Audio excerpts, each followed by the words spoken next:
ಭಾರತದ ಸಾಂಪ್ರದಾಯಿಕ ಸಮಾಜಗಳಲ್ಲಿ ಎಲ್ಲಾ ಮತಗಳಲ್ಲೂ ಸಹ ಮಹಿಳೆಗೆ ಗೌರವಯುತ ಸ್ಥಾನ ನೀಡಲಾಗಿದೆ ಅಂತ ನಂಬಲಾಗುತ್ತೆ. ವಾಸ್ತವಿಕ ನೆಲೆಯಲ್ಲಿ ನೋಡಿದಾಗ ಇದು ಪೂರ್ಣ ಸತ್ಯ ಅನಿಸೋದಿಲ್ಲ. ಯಾಕಂದ್ರೆ ಯಾವುದೇ ಮತೀಯ ಗಲಭೆಗಳಾದ್ರೂ ಅಲ್ಲಿ ಮೊದಲು ಹಲ್ಲೆಗೊಳಗಾಗಿ ಬಲಿಯಾಗೋದು ಮಹಿಳೆ ಆಗಿರ್ತಾಳೆ.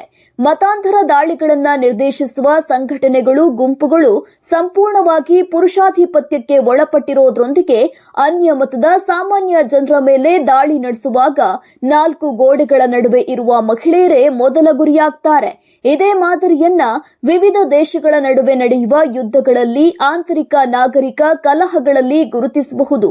ಸ್ವಾತಂತ್ರ್ಯ ಭಾರತದ ಇತಿಹಾಸದಲ್ಲೇ ಇಂತಹ ಘಟನೆಗಳು ದಾಖಲಾಗಿದ್ದು, ಗೋಧ್ರಾ ನಂತರದ ಗಲಭೆಯ ಸಂತ್ರಸ್ತೆಯಾಗಿ ಬಿಲ್ಕಿಸ್ ಬಾನೋ ನಮ್ಮ ನಡುವಿನ ಸಾಕ್ಷಿಯಾಗಿದ್ದಾರೆ. ಹೀಗೆ ಮಹಿಳೆಗೆ ಯಾಕೆ ಗುರಿಯಾಗ್ತಾಳೆ ಅನ್ನೋ ಪ್ರಶ್ನೆಗೆ ಉತ್ತರ ಸ್ಪಷ್ಟ. ಸಮಾಜದ ಮೇಲೆ ತಮ್ಮ ಪಾರಮ್ಯ, ಆಧಿಪತ್ಯ ಸಾಧಿಸುವ ಬಲಾಢ್ಯ ವರ್ಗಗಳ ಹಿಂದೆ ಪಿತೃ ಪ್ರಧಾನ ವ್ಯವಸ್ಥೆಯ ಆಲೋಚನಾ ಕ್ರಮಗಳು ಸಾಕ್ಷಿಯಾಗಿರುತ್ತವೆ. ಮಹಿಳಾ ಸಬಲೀಕರಣ ಎಂಬ ಆಡಳಿತಾತ್ಮಕ ಔದಾತ್ಯವನ್ನ ಸೂಕ್ಷ್ಮವಾಗಿ ಗಮನಿಸಿದಾಗ ಮಹಿಳಾ ಸಂಕುಲದ ಸಾಮಾಜಿಕ ಸ್ಥಾನಮಾನ, ಆರ್ಥಿಕ ಅಂತಸ್ತು ಮತ್ತು ಸಾಂಸ್ಕೃತಿಕ ಅಸ್ತಿತ್ವವನ್ನ ಮತ್ತಷ್ಟು ಬಲಪಡಿಸುವ ಉಪಕ್ರಮಗಳು ಕಂಡುಬರುತ್ತವೆ. ಕೇಂದ್ರ ಸರ್ಕಾರದ ಬೇಟಿ ಪಡಾವೋ ಬೇಟಿ ಬಚಾವೋ ಕಾರ್ಯಕ್ರಮವು ಈ ಉದ್ದೇಶದಿಂದಲೇ ಚಾಲ್ತಿಯಲ್ಲಿದ್ದು, ಮಹಿಳೆಗೆ ಶಿಕ್ಷಣ ನೀಡಿದ್ರೆ ಆಕೆ ತನ್ನ ಬದುಕಿನ ಸುಸ್ಥಿರತೆಯನ್ನ ಗಳಿಸಲು ಸಾಧ್ಯ ಅಂತ ನಂಬಿಕೆ ಕಂಡುಬರುತ್ತೆ. ಆದ್ರೆ ತಳಮಟ್ಟದ ಗ್ರಾಮೀಣ ಪರಿಸರದಿಂದ ಅತ್ಯುನ್ನತ ಮೆಟ್ರೋಪಾಲಿಟನ್ ನಗರದವರೆಗೂ ಸಾಮಾಜಿಕ ಸ್ಥಿತ್ಯಂತರಗಳನ್ನ ಗಮನಿಸಿದ್ರೆ ಮಹಿಳೆ ಎಲ್ಲಾ ಸ್ತರಗಳಲ್ಲೂ ಅತ್ಯಾಚಾರ, ಕೊಲೆ, ದೌರ್ಜನ್ಯ ಮತ್ತು ತಾರತಮ್ಯಗಳಿಗೆ ಒಳಗಾಗಿರೋದು ಕಂಡುಬರುತ್ತವೆ. ಇದು ನಮ್ಮ ಸಮಾಜದ ಕಲ್ಚರಲ್ ಹೈಪೋಕ್ರಸಿಯನ್ನ ಸೂಚಿಸುತ್ತೆ. ಇಂದಿಗೂ ಭಾರತದ ರಾಜಕಾರಣ, ಮಾರುಕಟ್ಟೆ ಮತ್ತು ಎಲ್ಲಾ ಸ್ತರಗಳ ಸಾಂಸ್ಕೃತಿಕ ಬದುಕನ್ನ ನಿರ್ದೇಶಿಸ್ತಾ ಇರೋದು, ನಿಯಂತ್ರಿಸ್ತಾ ಇರೋದು ಪ್ರಾಚೀನ ಮನಸ್ಥಿತಿಯ ಪಿತೃ ಪ್ರಧಾನತೆಯೇ ಅನ್ನೋದು ಹ್ಯಾಥ್ರಸ್ ಖೈರ್ಲಾಂಜಿ, ಸಾಕ್ಷಿ ಮಲಿಕ್ ಮತ್ತು ಬಿಲ್ಕಿಸ್ ಬಾನೋ ಪ್ರಕರಣಗಳಲ್ಲಿ, ಮಣಿಪುರದ ಘಟನೆಗಳಲ್ಲಿ ಸ್ಪಷ್ಟವಾಗಿ ಕಾಣುತ್ತವೆ. ಇದೇ ಮನಸ್ಥಿತಿಯನ್ನ ಹೊತ್ತುಕೊಂಡು ಮಹಿಳಾ ಸಬಲೀಕರಣದ ಬಗ್ಗೆ ಸಹಾನುಭೂತಿ ತೋರುವ ರಾಜಕೀಯ ಪಕ್ಷಗಳ ದೃಷ್ಟಿಯಲ್ಲಿ ಹಲ್ಲೆ, ಹತ್ಯೆ, ಅತ್ಯಾಚಾರಕ್ಕೀಡಾದ ಮಹಿಳೆಯೂ ಸಹ ತನ್ನ ಲಿಂಗತ್ವದ ಅಸ್ಮಿತೆಯನ್ನ ಕಳೆದುಕೊಂಡ ವ್ಯಕ್ತಿಯಾಗಿ ಕಾಣ್ತಾಳೆ. ಈ ದಾಳಿಗಳಿಗೆ ಕಾರಣವಾದ ಪುರುಷಾಧಿಪತ್ಯದ ನೆಲೆಗಳಿಗೆ ಯಾವುದೇ ಭಂಗ ತರಲಿಚ್ಛಿಸಿದ ಪಿತೃಪ್ರಧಾನ ಕೇಂದ್ರಿತ ಅಧಿಕಾರ ಮತ್ತು ರಾಜಕೀಯವು ಸಂತ್ರಸ್ತ ಮಹಿಳೆಗೆ ಅನುಕಂಪ ಮತ್ತು ಆರ್ಥಿಕ ಪರಿಹಾರಗಳ ಹೊರತು ಮತ್ತೇನನ್ನು ನೀಡಲು ಮುಂದಾಗೋದಿಲ್ಲ. ನ್ಯಾಯ ವ್ಯವಸ್ಥೆಯು ಇದೇ ಪಿತೃ ಪ್ರಧಾನತೆಯ ಆಲೋಚನೆಗಳಿಗೆ ಒಳಗಾದಾಗ ಸಂತ್ರಸ್ತ ಮಹಿಳೆ ಜೀವನವಿಡೀ ನ್ಯಾಯಕ್ಕಾಗಿ ಹಾತೊರೆಯುವಂತಾಗುತ್ತೆ. ನ್ಯಾಯದಿಂದ ವಂಚಿತಳಾಗ್ತಾಳೆ. ರಾಜಸ್ಥಾನದ ಭಾವರಿ ದೇವಿ ಖೈರ್ಲಾಂಜಿಯ ಭೂತ್ಮಾಂಗೆ ಕುಟುಂಬ ಇದಕ್ಕೆ ನಿದರ್ಶನ. ಈ ಹೀನ ಮತ್ತು ಪ್ರಾಚೀನ ಮನಸ್ಥಿತಿಯಿಂದ ಭಾರತೀಯ ಸಮಾಜ ಇಂದಿಗೂ ಹೊರಬಂದಿಲ್ಲ ಅನ್ನೋದು ಪ್ರತಿಯೊಂದು ಘಟನೆಯಲ್ಲೂ ಗೋಚರಿಸುತ್ತೆ. ಹುಬ್ಬಳ್ಳಿಯಲ್ಲಿ ನೇಹಾ ಹಿರೇಮಠ್ ಎಂಬ ಯುವತಿ ಫಯಾಜ್ ಎಂಬ ಪರಿಚಿತ ವ್ಯಕ್ತಿಯಿಂದಲೇ ಹತ್ಯೆಗೀಡಾಗಿರುವುದನ್ನ ತೆರೆದ ಮನಸ್ಸಿಂದ ನೋಡಿದಾಗ ಅಲ್ಲಿ ನಮಗೆ ಹಿಂದೂ ಮಹಿಳೆ ಅಥವಾ ಮುಸ್ಲಿಂ ಹಂತಕ ಕಾಣೋದಿಲ್ಲ. ಬದಲಾಗಿ ತನ್ನ ಪ್ರೀತಿಯನ್ನ ನಿರಾಕರಿಸಿದ ಯುವತಿಯನ್ನ ಕೊಲೆ ಮಾಡಲು ಹೆಸದ ಪುರುಷ ಹಮಿಕೆ ಮತ್ತು ಪಾಳಗಾರಿಕೆಯ ಮನಸ್ಥಿತಿ ಗೋಚರಿಸುತ್ತೆ. ಮನುಷ್ಯ ಸಂಬಂಧಗಳಲ್ಲಿ ಪ್ರೀತಿಯನ್ನ ನಿರಾಕರಿಸುವ ಹಕ್ಕು ಸಹಜವಾಗಿ ಇರಬೇಕಾದ್ರೂ ಭಾರತೀಯ ಸಮಾಜದಲ್ಲಿ ಮಹಿಳೆ ಸದಾಕಾಲವೂ ಈ ಹಕ್ಕಿನಿಂದ ವಂಚಿತಳಾಗಿಯೇ ಇದ್ದಾಳೆ. ಮಹಿಳೆಯ ಆಯ್ಕೆ ಸ್ವಾತಂತ್ರ್ಯವನ್ನೇ ಪ್ರಶ್ನಿಸುವ ಪುರುಷ ಸಮಾಜ ಇರುವವರೆಗೂ ಇಂತಹ ಹತ್ಯೆಗಳು ನಡೆಯುತ್ತಲೇ ಇರುತ್ತವೆ. ಇದರ ಮತ್ತೊಂದು ಆಯಾಮವನ್ನ ಅತ್ಯಾಚಾರಕ್ಕೀಡಾಗಿ ಕೊಲೆಯಾಗುವ ಅಮಾಯಕ ಮಹಿಳೆಯರಲ್ಲಿ ಕಾಣಬಹುದು. ಹುಬ್ಬಳ್ಳಿಯಂತಹ ಆಧುನಿಕ ನಗರದಲ್ಲಿ ಒಂದು ಶಿಕ್ಷಣ ಸಂಸ್ಥೆಯ ಆವರಣದಲ್ಲಿ ಈ ರೀತಿಯ ಘಟನೆ ನಡೆದಿರೋದು ಇಡೀ ಸಮಾಜದ ಸುಪ್ತ ಪ್ರಜ್ಞೆಯನ್ನ ಎಚ್ಚರಿಸಬೇಕಾದ ವಿಚಾರ. ಕೆಲವು ವರ್ಷಗಳ ಹಿಂದೆ ಬೆಂಗಳೂರಿನ ಪ್ರೆಸಿಡೆನ್ಸಿ ವಿಶ್ವವಿದ್ಯಾಲಯದಲ್ಲಿ ಲಯಸ್ಮಿತಾ ಎಂಬ ವಿದ್ಯಾರ್ಥಿನಿ ಈ ರೀತಿ ಹತ್ಯೆಗೀಡಾಗಿದ್ಲು.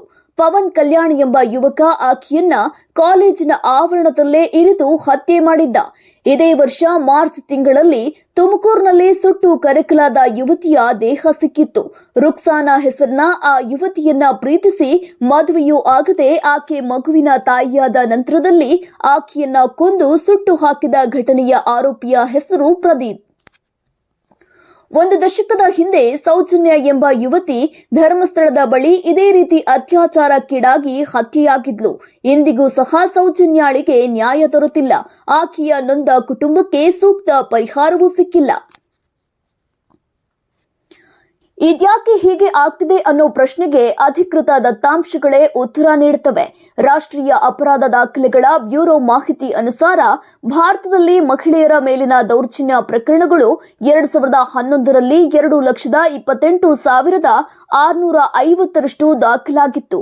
2021ರಲ್ಲಿ ಈ ಸಂಖ್ಯೆ 4,28,278 ಆಗಿತ್ತು. 2022ರಲ್ಲಿ ಒಂದೇ ವರ್ಷದಲ್ಲಿ 4.45 ಲಕ್ಷ ಪ್ರಕರಣಗಳು ದಾಖಲಾಗಿವೆ.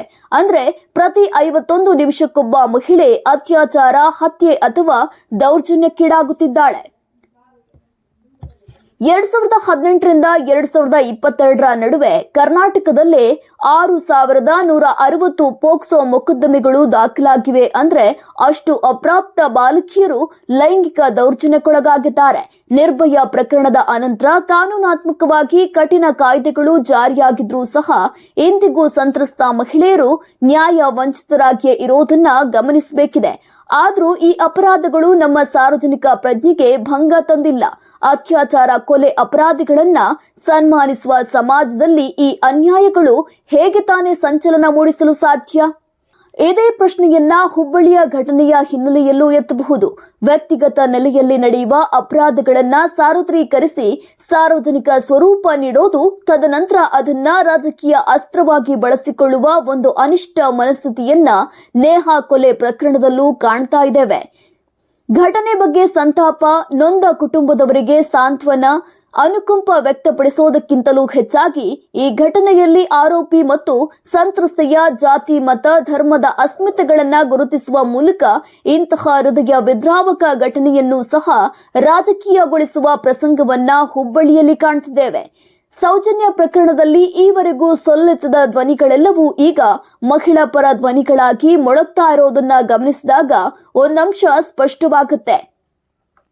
ಪುರುಷ ಸಮಾಜ ಅತ್ಯಾಚಾರ, ಹತ್ಯೆ, ಕ್ರೌರ್ಯವನ್ನ ಮಹಿಳೆ ವಿರುದ್ಧ ಬಳಸಬಹುದಾದ ಅಸ್ತ್ರದಂತೆ ಬಳಸಿದ್ರೆ ರಾಜಕೀಯ ಪಕ್ಷಗಳು ಇಂತಹ ಕ್ರೂರ ಘಟನೆಗಳನ್ನೇ ತಮ್ಮ ಚುನಾವಣಾ ಅಸ್ತ್ರದಂತೆ ಬಳಸಲು ಸಜ್ಜಾಗ್ತಾ ಇವೆ.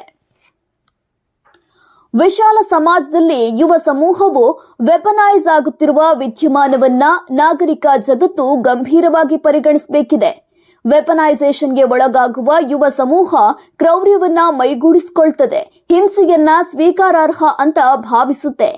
ಇಂತಹ ಮನಸ್ಥಿತಿಯೇ ಮತೀಯ ರಾಜಕಾರಣಕ್ಕೆ, ಮತಾಂಧರಿಗೆ ಕಾಳಾಲು ಪಡೆಗಳನ್ನ ಒದಗಿಸುತ್ತವೆ. ರಾಜಕೀಯ, ಧಾರ್ಮಿಕ, ಸಾಂಸ್ಕೃತಿಕ, ಸಂಘಟನಾತ್ಮಕ ಕಾರಣಗಳಿಂದಾಗಿ ಯುವ ಸಂಕುಲದ ನಡುವೆ ಕ್ರೌರ್ಯ ಮತ್ತು ಹಿಂಸಾತ್ಮಕ ಮನೋಭಾವವನ್ನ ಬಿತ್ತುತ್ತಾ ಬಂದಿರುವ ರಾಜಕೀಯ ಪಕ್ಷಗಳು, ಮತೀಯ ಸಂಘಟನೆಗಳು, ಮೂಲಭೂತವಾದಿಗಳು ಫಯಾಜ್ನಂತಹ, ಪ್ರದೀಪ್ನಂತಹ, ಪವನ್ ಕಲ್ಯಾಣ್ನಂತಹ ಯುವಕರನ್ನ ಸೃಷ್ಟಿಸುತ್ತಲೇ ಇರೋದನ್ನ ಸಮಾಜ ಮೌನವಾಗಿ ಗಮನಿಸ್ತಾ ಇರೋದು ವಿಷಾದಕರ. ಪಿತೃ ಪ್ರಧಾನ ಮನಸ್ಥಿತಿಯನ್ನ ಗಟ್ಟಿಗೊಳಿಸಲು ನೆರವಾಗುವ ಈ ವೆಪನೈಸೇಷನ್ ಪ್ರಕ್ರಿಯೆಯ ಪರಿಣಾಮವಾಗಿ ಪುರುಷ ಸಮಾಜದ ದೃಷ್ಟಿಯಲ್ಲಿ ಅತ್ಯಾಚಾರ, ಸಾಮೂಹಿಕ ಅತ್ಯಾಚಾರ, ಕೊಲೆ ಮುಂತಾದ ಕ್ರೂರ ನಡವಳಿಕೆಗಳು ಮಹಿಳೆಯನ್ನ ಅಧೀನದಲ್ಲಿರಿಸಿಕೊಳ್ಳುವ ಅಸ್ತ್ರಗಳಾಗಿ ಕಾಣುತ್ತವೆ. ಇಡೀ ಸಮಾಜವನ್ನ ಜಾತಿ, ಮತ, ಧರ್ಮದ ಅಸ್ಮಿತೆಗಳು ಅಡ್ಡಡ್ಡಲಾಗಿ ಸೀಳಿರುವ ಸಂದರ್ಭದಲ್ಲಿ ಯಾವುದೇ ಘಟನೆಗಳಾದರೂ ಸಹ ಸಂತ್ರಸ್ತರನ್ನ, ಆರೋಪಿಯನ್ನ ಅಸ್ಮಿತೆಯ ನೆಲೆಯಲ್ಲಿ ಗುರುತಿಸುವ ಒಂದು ಮನಸ್ಥಿತಿಯು ನಾಗರಿಕ ವಲಯವನ್ನ ಆವರಿಸಿರುವುದು ವರ್ತಮಾನ ಭಾರತದ ಅತಿದೊಡ್ಡ ದುರಂತ. ನೇಹಾ ಎಂಬ ಯುವತಿಯ ಸಾವು ನಾಗರಿಕರ ನಡುವೆ ಆಂತರಿಕ ವೇದನೆಯನ್ನ ಹೆಚ್ಚಿಸಬೇಕಿತ್ತು. ಆದ್ರೆ ರಾಜಕೀಯ ಪಕ್ಷಗಳಿಗೆ ಆಕೆಯ ಅಸ್ಮಿತೆಯೇ ಮುಖ್ಯವಾಗಿ ಚುನಾವಣೆಯಲ್ಲಿ ಬಳಕೆಯಾಗಬಹುದಾದ ವಸ್ತುವಾಗಿ ಬಿಡುತ್ತೆ. ಮೃತ ನತದೃಷ್ಟೇ ನೇಹಾ ನಿಮಿತ್ತವಾಗಿ ಬಿಡ್ತಾಳೆ. ಬಿಜೆಪಿ ಈ ಕ್ಷುದ್ರ ರಾಜಕಾರಣದಲ್ಲಿ ತೊಡಗಿದೆ. ಹತ್ಯೆಗೀಡಾದ ಮಹಿಳೆಗೆ ನ್ಯಾಯ ಒದಗಿಸಲು ಹೋರಾಡಬೇಕಾದ ಸಮಾಜ ಈ ಮಹಿಳೆಯ ಅಸ್ಮಿತೆಯನ್ನ ಪ್ರಧಾನವಾಗಿಟ್ಟುಕೊಂಡು ಪ್ರತಿಭಟನೆ ನಡೆಸೋದು ವ್ಯಕ್ತಿ ಗೌರವ ಮತ್ತು ಘನತೆಗೆ ಅಪಚಾರ ಮಾಡದಂತಲ್ಲವೇ? ಇದು ನಾಗರಿಕ ಅಂತ ಕರೆಸಿಕೊಳ್ಳುವ ಒಂದು ಸುಶಿಕ್ಷಿತ ಸಮಾಜವನ್ನ ಕಾಡಬೇಕಾದ ಪ್ರಶ್ನೆ. ಇಂತಹ ಒಂದು ಸಮಾಜದಲ್ಲಿ ಮರೆಯಾಗಿರುವ ಲಿಂಗ ಸೂಕ್ಷ್ಮತೆ, ಸಂವೇದನೆಯನ್ನ ಮರಳಿ ಸ್ಥಾಪಿಸುವ ಬಗ್ಗೆ ಪ್ರಜ್ಞಾವಂತ ಸಮಾಜ ಗಂಭೀರವಾಗಿ ಆಲೋಚನೆ ಮಾಡಬೇಕಿದೆ. ಮಹಿಳಾ ಸಬಲೀಕರಣ ಎಂಬ ಆಡಳಿತಾತ್ಮಕ ಘೋಷಣೆಯಲ್ಲಿ ವ್ಯಕ್ತವಾಗುವ ಲಿಂಗ ಸೂಕ್ಷ್ಮತೆ ಪುರುಷಾಧಿಪತ್ಯದ ನೆಲೆಯಲ್ಲಿ ಕಳೆದು ಹೋಗುತ್ತದೆ ಅನ್ನೋದನ್ನ ಇತಿಹಾಸವೇ ನಿರೂಪಿಸಿದೆ. ಆದರೆ ಡಿಜಿಟಲ್ ಯುಗದಲ್ಲಿರುವ ಆಧುನಿಕ ಭಾರತವು ಚುನಾವಣೆಗಳ ಲಾಭ ನಷ್ಟ ಲೆಕ್ಕಾಚಾರದಲ್ಲಿ ವಸ್ತುವಾಗಿ ಬಿಡುವ ನೇಹ ಅಥವಾ ಯಾವುದೇ ಸಂತ್ರಸ್ತ ಮಹಿಳೆಯ ಅಸ್ತಿತ್ವವನ್ನ ಗುರುತಿಸಬೇಕಲ್ಲವೇ? ತನ್ಮೂಲಕ ಮಹಿಳೆಯ ಘನತೆಯನ್ನ ಗುರುತಿಸಬೇಕಲ್ಲವೇ? ಈ ಗುರುತಿಸುವಿಕೆಗೆ ಪಿತೃ ಪ್ರಧಾನ ಮನಸ್ಥಿತಿಯೇ ಅಡ್ಡಿಯಾಗಿದೆ. ಹುಬ್ಬಳ್ಳಿ, ತುಮಕೂರು, ಬೆಂಗಳೂರಿನಲ್ಲಿ ನಡೆದ ಈ ಘಟನೆಗಳಲ್ಲಿ ಅಡಗಿರುವ ಕ್ರೌರ್ಯ, ಯುವ ಸಂಕುಲನದ ವೆಪನೈಸೇಷನ್, ಸಮಾಜವನ್ನ ಆವರಿಸಿರುವ ಪಿತೃ ಪ್ರಧಾನತೆ, ಸುಶಿಕ್ಷಿತ ಸಮಾಜದಲ್ಲಿರುವ ಪುರುಷ ಹಮಿಕೆ ಮತ್ತು ರಾಜಕೀಯ ಪಕ್ಷಗಳ ಅಸೂಕ್ಷ್ಮತೆ ಇವೆಲ್ಲವೂ ನಮ್ಮ ಸಾಮಾಜಿಕ ಪ್ರಜ್ಞೆಯನ್ನ ಬಡಿದೆಬ್ಬಿಸಬೇಕಿದೆ. ಫಯಾಜ್ಗೆ ಉಗ್ರ ಶಿಕ್ಷೆಯಾಗಬೇಕಿದೆ. ಸೌಜನ್ಯಾಳನ್ನ ಕೊಂದವರಿಗೂ ಶಿಕ್ಷೆಯಾಗಬೇಕು. ಕೆಲವು ರಾಜಕೀಯ ನಾಯಕರಿಗೆ ಆರೋಪಿಗಳನ್ನ, ಅಪರಾಧಿಗಳನ್ನ ಎನ್ಕೌಂಟರ್ ಮಾಡೋದೇ ಅಂತಿಮ ನ್ಯಾಯವಾಗಿ ಬಿಡುತ್ತೆ. ಆದ್ರೆ ನಾವು ಎನ್ಕೌಂಟರ್ ಮಾಡಬೇಕಾಗಿರೋದು ಪಿತೃ ಪ್ರಧಾನ ಧೋರಣೆಯನ್ನ.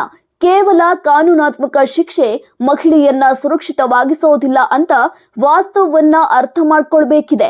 ಸಮಾಜದಲ್ಲಿ ಅಂತರ್ಗತವಾಗಿರುವ ಕ್ರೌರ್ಯ, ಪಿತೃ ಪ್ರಧಾನ ಪಾಳೆಗಾರಿಕೆ ಮತ್ತು ಅಸೂಕ್ಷ್ಮತೆಗಳನ್ನ ಹೋಗಲಾಡಿಸೋದು ಪ್ರಥಮ ಆದ್ಯತೆಯಾಗಬೇಕಿದೆ.